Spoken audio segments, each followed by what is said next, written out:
వరంగల్ ఎనుమాముల వ్యవసాయ మార్కెట్లో ఎల్లో రంగు మిర్చి 44,000 రూపాయల ధర పలికింది. ఇది మార్కెట్ చరిత్రలోనే రికార్డు అన్నారు అధికారులు.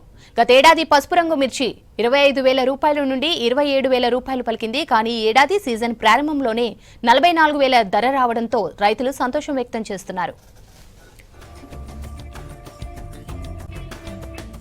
ఎల్లో మిర్చి మనం వ్యవసాయ మార్కెట్ ఒక రైతు తీసుకురావడం జరిగింది.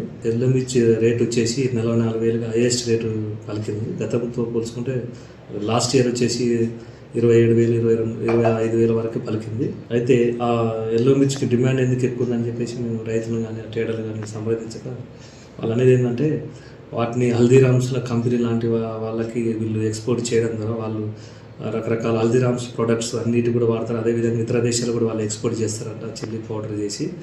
అందువల్ల దానికి రేట్ ఎక్కువ ఉందని చెప్పేసి తెలియజేయండి.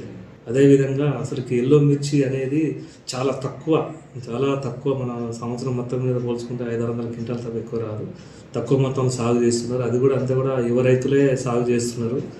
అది ఇంకోటి ఏంటంటే దిగుబడి తక్కువ వస్తుంది కాబట్టి ఎక్కువ మొత్తంలో రైతులు దాని పంటను పండించలేకపోతున్నారు.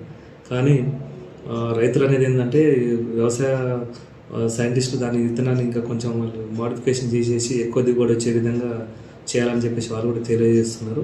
వేరే దేశాలలో పండేటువంటి ఎల్లో మిర్చి అది అప్పుడు ఒక సుమారు 2 సంవత్సరాల క్రితం 60,000 రూపాయలు ఉండే.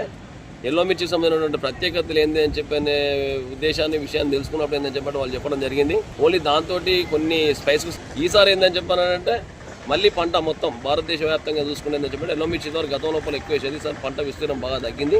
తగ్గడం మూలం ఏంటని చెప్పానంటే గతంలో పోయిన సంవత్సరం చూసుకుంటే చాలా వీక్ ఉండేది ఎల్లో మిర్చి రేటు తక్కువ 20,000 ఉండే. మరి ఈ సంవత్సరం ఏంటని చెప్పంటే 20,000 కాంచి మొదలుకొని 30,000 దాటింది. 30,000 మనం 42,500 అయింది. ఇప్పుడు 44,000 రూపాయలు ఈ రోజు అయింది. ఇంకా ట్రేడ్ చేసే వ్యాపారులు ఏంటని చెప్పంటే 50,000 వరకు పోతుందని చెప్పిన ఉద్దేశాన్ని